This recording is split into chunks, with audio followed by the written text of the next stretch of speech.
Tip number one, if you have extra fruits on you that you no longer need for your tiny cuck leveling and you often run solo raids, I highly recommend using a technique I like to call this is fruit bait. Here's how it works.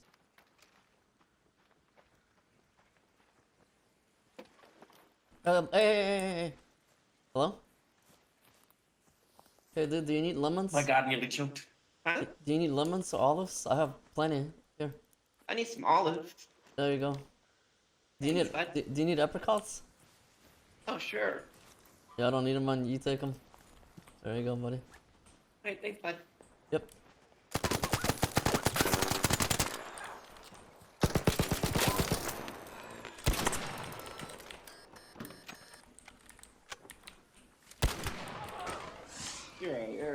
You're a piece of work. I just spawned in. So did I, but I gotta keep myself safe. GG's. GG's, you fucking dickhead.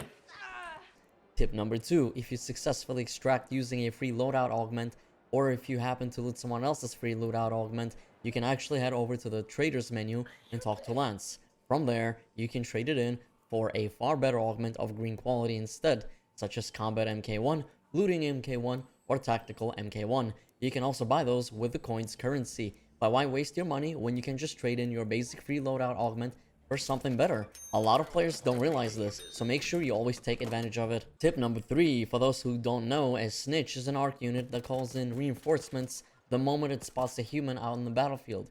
You never want to get caught out by a snitch in the open, like you see in this clip from one of my games.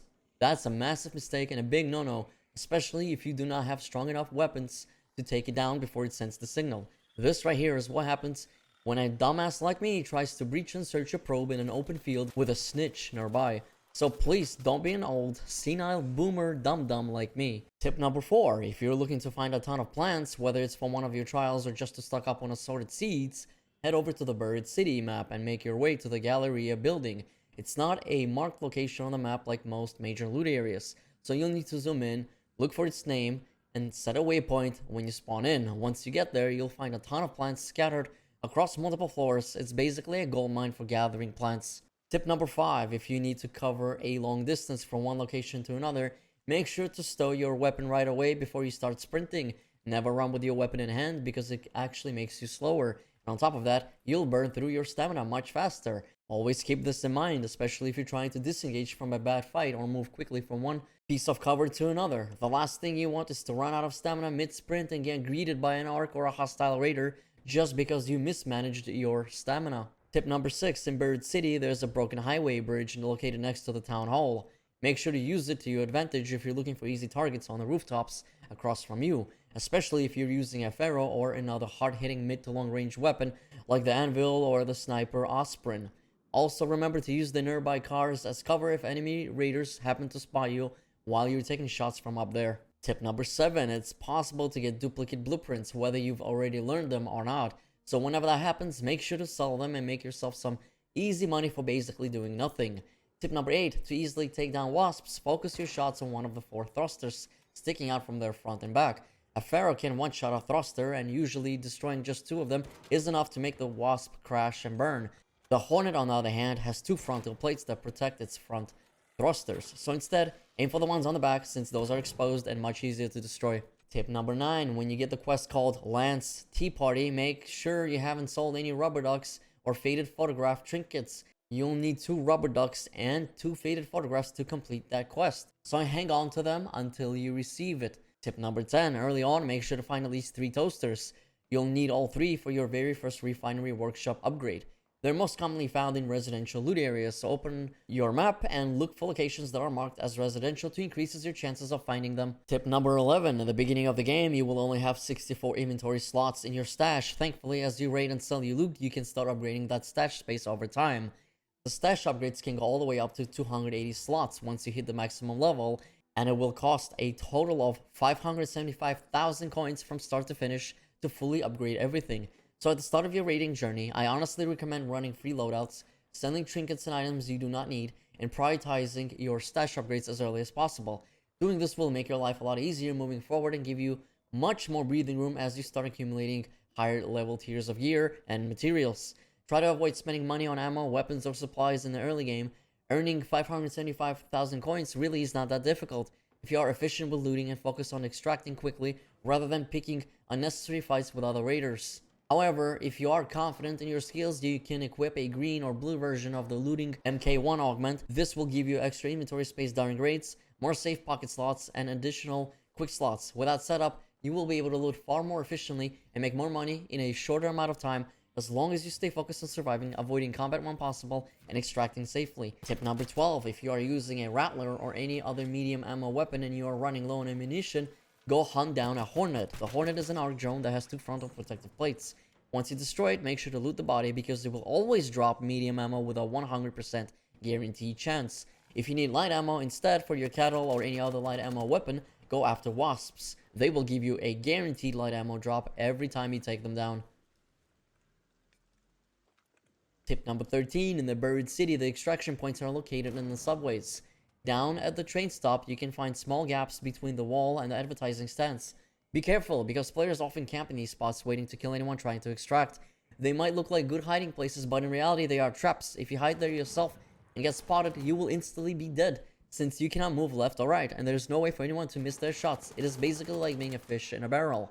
If you want a proper hiding spot instead, go to one of the end corners on either side of the subway. No one will see you there because it is a much deeper corner, and on top of that it is very dark, making it an ideal place to stay hidden.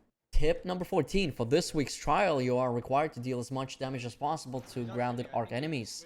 This includes enemies such as Leapers, Bastions, Bombardiers, Pops, Fireballs, Ticks, Surveyors, and the Queen. My recommendation is to focus on fighting a Bastion or a Bombardier, or a Leaper, either solo or with your friends in a duo or trio. The easiest way to take down a Bastion or a Bombardier is by bringing a wide variety of bombs. I highly recommend running this on a damn battleground map, since there is usually a Bastion located in either Hydroponic Dome Complex or the Power Generation Complex. Have one person grab the Bastion's attention while the other lobs a grenade at it. Be sure to fight near a building or some kind of a solid cover to retreat behind if things get too chaotic. Remember to also shoot the weak point located on the Bastion's rear, as well as the glowing balls on top of its legs to break them apart when you have a good angle or if you run out of grenades. Finally, make sure to complete this trial during a night raid for double the points. Killing 2 Bastions during a night raid will earn you all 3 stars for the week, reward you with an epic purple quality item, and secure you a solid spot on the leaderboard. Tip number 15, if you need to find lemons, olives, prickly pears, mushrooms, or any kind of veggies and fruits for your small cock so it can level up and grow big, then try searching for baskets. The baskets are guaranteed to contain those types of items, but they only spawn during the Lush Bloom event. You will need to run the Blue Gate area for lemons and olives specifically. You can also find different types of trees, and some of them will give you a prompt that lets you knock the fruits down to the ground. Try to look for fruits during the Lush Bloom mini event as well, since it increases the spawn rate for them. For mushrooms, head to the damn Battlegrounds map and search around the swamp area near fallen trees, as they often grow there. You can also find mushrooms inside the dome buildings. Please take this tip seriously. Your imaginary wife and girlfriend will be much happier according to my non-imaginary girlfriend. Tip number 16, here are some other trinkets I recommend you do not sell right away, even if they are worth a decent amount of coins. Make sure to save at least 1 cat bed, 3 comfortable pillows, 1 empty wine bottle, 2 rubber ducks, and 2 faded photographs. If you have more than those amounts, then you can freely sell the extras. Trust me, you will thank me later. Tip number 17, in the buried city on the broken highway next to the town hall, you can actually breach and search the electrical panels along the sides. Doing so will reward you with electrical crafting materials in case you do not already know. Tip number 18, if you stumble upon a friendly raider and want to boost your actual survival odds, take full advantage. Play along, go with the flow, but the second they breach your room, start searching or loot anything, shoot them in the back and drop them cold. Assuming no one's around and it's a secluded spot. Yeah, it's rat behavior, but this is an extraction shooter. Survival at any cost is the only rule that counts, in my opinion. And no, fellas, this is not toxic. I don't care what your argument is. You already know, if you catch feelings over pixels, go outside, grow the fuck up, and build some thicker skin. It's a video game, for fuck's sake. Bottom line, you can get backstabbed out of nowhere too, so seize control and make sure it never happens. I've eaten plenty of my own medicine. Raids aren't sunshine and rainbows, and that's a fact. You swallow or quit. Want to roleplay a saint? Run a free loadout augment. Risk nothing and actually help people, make friends, cool, by all means go ahead. But don't whine or rage when someone you helped turns around and domes you. That's the intended core of Arc Raiders. Me, I flip between Saint and Devil depending on my mood. That's how I have fun. Don't let anyone, especially Reddit, tell you how to play. Fuck Redditors. Fragile, pussy ass, mouth breathing, basement dwelling, Cheeto dusted, neckbeard virgins who've never touched a female, never seen a sunlight, and jerk off to anime waifus while crying about toxicity in a PvP motivated video game, hiding behind monitors 24/7, shitposting about how others must live or how devs need to cater to their snowflake participation trophy safe space demands. Hey Reddit, go fuck yourselves with a rusty spork, and don't forget to drop a hate comment here too, you jobless, miserable, karma farming, echo chamber beta cunts. Tip number 19, when you encounter fireballs, make sure you have enough stamina to sprint and move in circles around them. As the fireball gets close, aim toward either its left or right side. It will expose its weak point right before it starts its flame attack. The moment you see that weak spot, shoot it, and the fireball will explode instantly. Just make sure you are close enough to trigger its attack, but not so close that you get burned if it starts flaming you before you blow it up. Tip number 20, if you want to buy every single cosmetic from the Raider deck, you can unlock them all for free, but it will require a total of 2,170 cred to purchase everything across all 6 pages. Cred can be earned simply by playing the game and completing feats, which function like mini achievements. There are daily feats that reward a hefty amount of cred, and there are also infinite ones that instantly refresh with new tasks once you complete them. Focus on completing these if you want to unlock every cosmetic from the Raider deck as quickly as possible. Tip number 21, if you happen to come across a supply drop, you can actually unlock an achievement that is tied to it. Watch the sky carefully and pay attention to where the supply drop is going to land. Position yourself directly underneath it as it falls, and if it lands right on top of your character or at least near it, you will unlock the achievement called Gift from Above. Tip number 22, Arc Raiders has a dodge roll mechanic that can actually help you negate fall damage from heights that would normally hurt you unless it's super high. To pull it off, you need to time it just right by pressing the left Alt key on your keyboard the moment you hit the ground. Tip number 23, if someone passes by you and claims they are friendly or that they do not have any valuable loot, there is about an 80% chance they are lying. Most of the time, it is the complete opposite of what they're saying. Either they don't want to fight because they are already carrying a ton of good loot, or they are pretending to be harmless while waiting for the perfect moment to shoot you in the back. Regardless of their intentions, take the shot and claim their riches for yourself. Are there honest players out there? Yeah, sure, but in reality, there is only about a 20% chance they are telling you the truth. In the end, it is a gamble you have to decide for yourself. Tip number 24, if you overhear a group talking at an extract and they seem to be coordinating to get out safely, I recommend stowing your gun and sleeping in as they press the button. Hide where they cannot see you and stay quiet. If you feel it is safe, you can call out on a mic and say you are friendly, but only do that if you are confident it will not blow your cover or that they will turn hostile on you. In solo matches, people will often be cool with extracting together, but if only one person is going in and you are the other, you risk getting shot. Use your intuition to decide whether to join or stay out. There is no need to start shooting at extracts, you will regret it and you will lose your loot and your time. Tip number 25, Bird City is filled with buildings, and inside many of them you can actually open windows and jump out through them. However, once opened, you cannot close them again, so only do this if you need to make a quick escape or want to peek outside to see what is going on. Tip number 26, one of the trials this week requires you to kill ticks, pops, and fireballs. The best way to earn all 3 stars, and possibly even more, is to do a night raid in the Buried City map. Once you spawn in, rush straight to the hospital and take the zipline upstairs.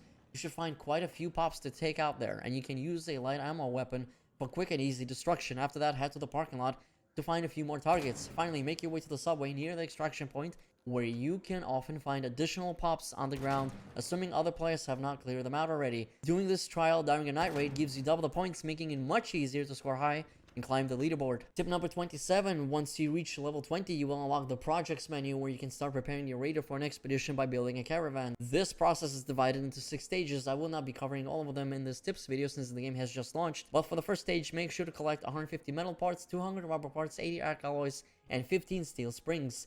These materials are very common and easy to find, so do not sell them unless you already have more than what you need. Scrappy, or rather your small cock, can handle the work for metal parts and rubber parts. Arc alloys can be obtained by destroying arc enemies, and if you take down a bastion or a bombardier, you can usually get a large amount from a single kill. Everything else can also be found inside containers. Stay tuned for the full guide, where I will go over all the 6 stages in detail. Tip number 28, there's a secret room located underground in Blue Gate, and here's how you can find it. It contains some pretty good loot, including a weapon cache, and several other supply caches.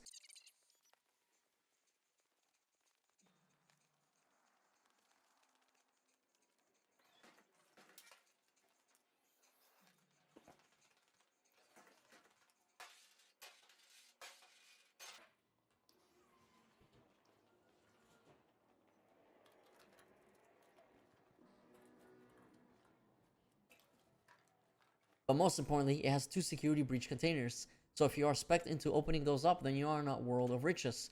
I am not entirely sure if the weapon cache always spawns there, but it did when I found it. Regardless, it is a great spot if you're looking for valuable loot, and most players still do not know about it. Tip number 29. Did you know you can actually breach and search the back of buses? I did not realize it myself for a while, until I decided to check one out. They usually contain electronic components. So if you ever need extra electronic materials, now you know exactly where to find some more. Tip number 30. How many times have you entered a building or walked into a room and started hearing a loud beeping noise because you happened to walk through a metal detector? That's right, too many times. Did you know though, you can whip out your melee weapon and break it by smashing it, and you can walk through it freely without it making any more noise? I did not, and neither did you, but now we both know. And those have been 30 pro tips for noobs and arc raiders. I hope you liked this video. If you did, make sure to hit like and subscribe, and good luck to you fellow raiders. Peace out and have a good one.